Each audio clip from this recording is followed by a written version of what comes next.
வணக்கம். நம்ம பணத்தை நமக்கே தெரியாம கொஞ்சம் கொஞ்சமா கரைக்கிற சில விஷயங்கள் இருக்கு. அது என்னென்னு யோசிச்சிருக்கீங்களா? இன்னைக்கு அந்த கண்ணுக்கு தெரியாத கட்டணங்கள், சில தந்திரமான விதிகள், இதையெல்லாம் பத்தி தான் நாம தோண்டி துருவி பார்க்க போறோம். சரி, ஒரு கேள்வி கேட்குறேன். நாம முதலீடு பண்ணும்போது ரொம்ப சின்னதா 1%, 1/2%ன்னு சில கட்டணங்கள் எடுப்பாங்க இல்லையா? அது உண்மையிலேயே ஒரு பெரிய தாக்கத்தை ஏற்படுத்துமா? என்ன பெருசா மாறிட போகுதுன்னு நாம நினைக்கலாம்.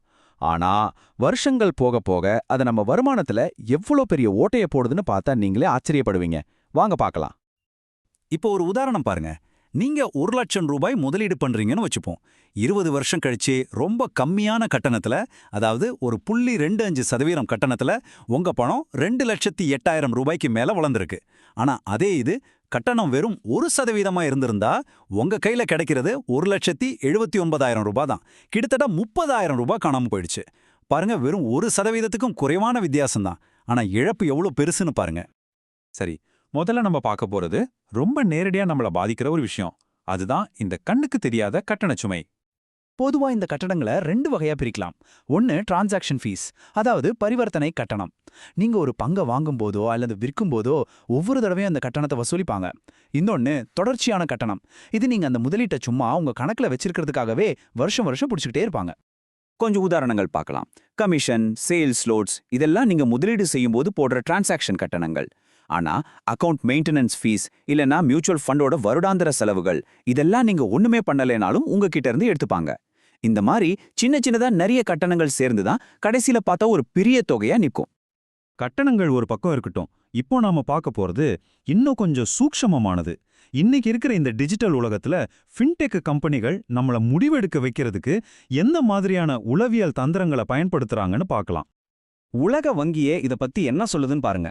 இவங்க என்ன சொல்றாங்கன்னா, சில நிதி செயலிகள் நம்மளோட மனநிலையை வச்சு விளையாடுது.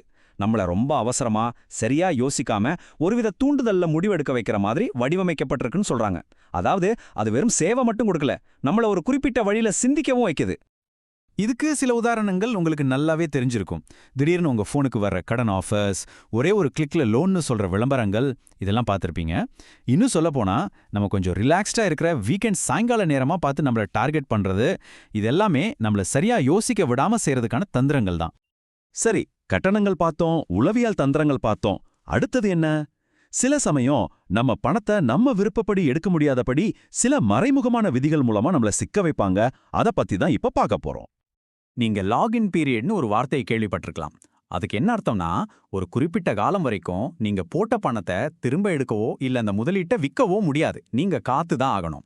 இது ஒரு கட்டாயமான காத்திருப்பு காலம். அப்போ எதுக்கு இந்த லாகின் பீரியட்? இது அந்த ஃபண்டை நடத்துறவங்களுக்கு நல்லது. ஃபண்டோட நிலைத்தன்மையை பாதுகாக்குது. ஆனா நமக்கு ஒரு அவசர தேவைன்னா கூட நம்ம பணத்தையே நம்மால எடுக்க முடியாது. இதுல ஃபண்டோட பாதுகாப்புக்கு நாம நம்ம சுதந்திரத்தை விட்டு கொடுக்க வேண்டியிருக்கு. இது ஒரு பெரிய சமரசம் இல்லையா? இந்த மாதிரி பண முடக்கங்கிறது தனிப்பட்ட முதலீட்டாளர்களுக்கு மட்டும் இல்ல, பிசினஸ் பண்றவங்களுக்கும் இதே மாதிரி பணப்புழக்க சிக்கல்கள் வரும். அவங்க எப்படி இந்த சவாலை சமாளிக்கிறாங்க, அதுக்கு என்னென்ன வழிகள் இருக்குன்னு பார்க்கலாம். வணிகங்களுக்கு உதவ இன்வாய்ஸ் டிஸ்கவுண்டிங்னு ஒரு முறை இருக்கு.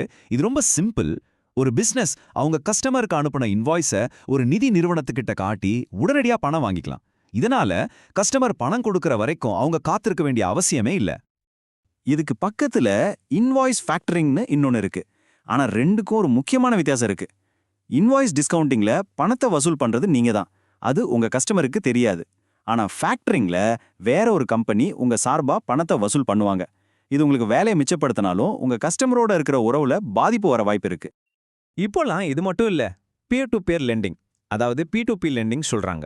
இதுல பேங்க்குக்கெல்லாம் போகாம கடன் வாங்குறவங்களையும் கடன் கொடுக்கறவங்களையும் நேரடியா இணைக்கிறாங்க. இதனால ரொம்ப வேகமா கடன் கிடைக்க வாய்ப்பு இருக்கு. சரி, இப்போ நாம பார்த்த எல்லா விஷயத்தையும் ஒன்னா சேர்த்து பார்ப்போம். இந்த சிக்கலான நிதி உலகத்துல நாம ஏமாந்து போகாம இருக்கணும்னா அதுக்கு ஒரே வழிதான் இருக்கு. அது விழிப்புணர்வும் சரியான அறிவும் தான். நாம ஒரு புத்திசாலி பயனரா மாறணும். அப்போ நம்ம கிட்ட என்னென்ன கட்டணம் வசூலிக்கிறாங்கன்னு எப்படி தெரிஞ்சுக்கிறது? அதுக்கு 3 சிம்பிளான வழிகள் இருக்கு. முதல்ல, எல்லா டாக்குமெண்ட்ஸையும் கவனமா படிங்க. 2வது, உங்களுக்கு சந்தேகம் இருந்தா தயங்காம கேள்வி கேளுங்க. 3வது, உங்க அக்கவுண்ட் ஸ்டேட்மெண்ட்ஸை ரெகுலரா செக் பண்ணுங்க. அவ்வளோதான். கடைசியா உங்க கையில ஒரு சக்தி வாய்ந்த ஆயுதத்தை கொடுக்கறேன். உங்க நிதி ஆலோசகர் கிட்ட நீங்க பேசும்போது இந்த ஒரு கேள்விய மறக்காம கேளுங்க. நான் எந்த முதலீட்டு திட்டத்துல பணம் போட்டாலும் உங்களுக்கு ஒரே மாதிரி கமிஷன் தானா இல்ல ஒவ்வொரு திட்டத்துக்கும் மாறுபடுமா? இந்த கேள்வி அவங்களோட மறைமுகமான நோக்கங்களை வெளிக்கொண்டு வரும். உங்க பணத்தோட கட்டுப்பாட்டை உங்க கையிலே வச்சுக்க இது ரொம்ப உதவும்.